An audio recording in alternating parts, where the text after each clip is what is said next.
Hello મિત્રો, ફરી એકવાર આપ સૌની જે મનપસંદ યુટ્યુબ ચેનલ છે તેના ઉપર સ્વાગત છે. મિત્રો, ઘણા બધા વાલી મિત્રો અત્યારે પ્રશ્ન પૂછી રહ્યા છે કે જે આરટીઈ છે, રાઇટ ટુ એજ્યુકેશન, જેની અંદર 1 થી 8 ધોરણમાં સરકારશ્રી દ્વારા ખાનગી શાળામાં પણ તમે તમારા બાળકને મફતમાં શિક્ષણ અપાવી શકો છો, ફ્રીમાં ભણાવી શકો છો. તો એક વિડીયો આના ઉપર આપણે પહેલાં પણ બનાવી ચૂક્યા છીએ, પણ જે એના ડોક્યુમેન્ટ્સ છે કે કયા કયા ડોક્યુમેન્ટ્સની જરૂર આરટીઈનું ફોર્મ ભરવા માટે છે, તેના વિશે આજે આપણે વિસ્તૃત વાત કરીએ. અને તમે બધા જાણતા જ હશો કે 14 તારીખે આ જે આરટીઈના ફોર્મ છે તે ભરાવવાની જે શરૂઆત છે તે મિત્રો થઈ ચૂકી છે.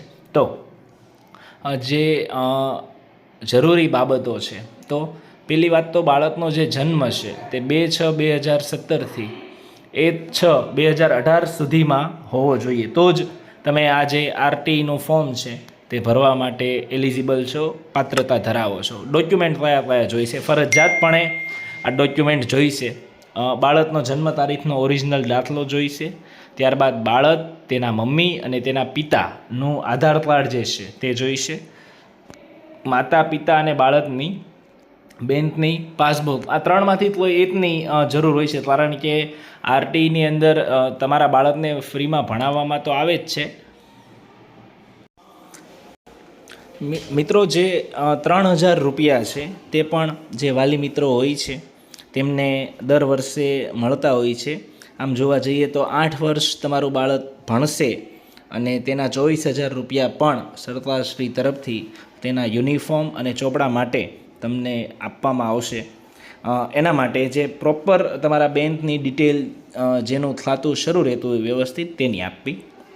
ત્યારબાદ વાલી પિતાનો જાતિનો દાખલો. આમાં મમ્મીનો જાતિનો દાખલો મિત્રો નથી ચાલતો. ઘણા વાલી મિત્રો આવો પણ સવાલ પૂછે છે. ફરજિયાતપણે પિતાનો જે જાતિનો દાખલો હોય તેની જરૂર પડશે, તે પણ મામલતદાર પાસે કઢાવેલ જો કે તે તમારે મામલતદાર પાસે જ કઢાવવા માટે જવું પડશે. ત્યારબાદ પિતાનો આવકનો દાખલો. આની અંદર એક ક્રાઇટેરિયા હોય છે કે 1.5 લાખથી ઓછી જે આવક હોય તેનો જ આવકનો જે દાખલો છે તે મિત્રો તમારે કઢાવવાનો રહેશે. પાન કાર્ડ હોય તો, જો તમે ઇન્કમ ટેક્સ ભરતા હો અથવા નીલની અંદર ભણતા હો તો 1 વર્ષનું તે, અને પાન કાર્ડ ન હોય તો સેલ્ફ ડિક્લેરેશન એક ફોર્મ આવે છે, તે તમને કોઈ પણ સાયબર કાફેની અંદર મળી જશે. તે 8મું જે પ્રૂફ છે તે બીપીએલ કાર્ડ હોય તો, એની બહુ નહીં હોય તો પણ ચાલશે. બાળકનો પાસપોર્ટ સાઇઝનો ફોટો, મમ્મી અને પપ્પાનો પણ પાસપોર્ટ સાઇઝનો ફોટો જોઈશે. અનાથ બાળક હોય તો અનાથ હોવાનું સોગંદનામું, અને દિવ્યાંગ હોય, હેન્ડીકેપ હોય તો સિવિલ હોસ્પિટલનું જે પ્રમાણપત્ર હોય તે, અને સંતાનમાં એકમાત્ર દીકરી હોય તો સક્ષમ અધિકારી જે હોય તેનો દાખલો.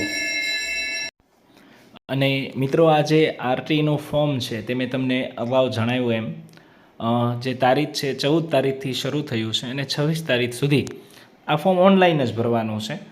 સાયબર કાફેની અંદર જઈને તમે ભરશો તો તમને સરળતા રહેશે, ઘરે પણ તમે ભરી શકો છો. પણ આમાં ડોક્યુમેન્ટ સ્કેન કરીને અપલોડ કરવાના આવે છે, એટલે સ્કેનરની સુવિધા તમારી પાસે હોવી જરૂરી છે. અને જે પણ તમે ઓનલાઈન ફોર્મ ભરો તેની ઝેરોક્ષ વાલી મિત્રોએ ફરજિયાતપણે ભૂલ્યા વિના પોતાની પાસે રાખવી. મિત્રો, કોઈ પણ પ્રશ્ન હોય તો કોમેન્ટની અંદર જણાવજો, અને અહીંયા મોબાઈલ નંબર પણ આપેલો હશે, તેમાં પણ તમે પ્રશ્ન હોય તો ફોન કરીને પૂછી શકો છો. આપ સૌના બાળકો જે પણ ફોર્મ ભરે તેનું આરટીઈની અંદર સિલેક્શન થઈ જાય અને તમને મનગમતી શાળા મળે એવી પરમ કૃપાળુ પરમાત્માને પ્રાર્થના. આજ સુધી આપ સૌ જે પ્રમાણે સપોર્ટ આપતા આવ્યા છો એ જ પ્રમાણે આગળ આપતા રહીશો એવી અમને આશા છે. આપ સૌનો ખૂબ ખૂબ આભાર.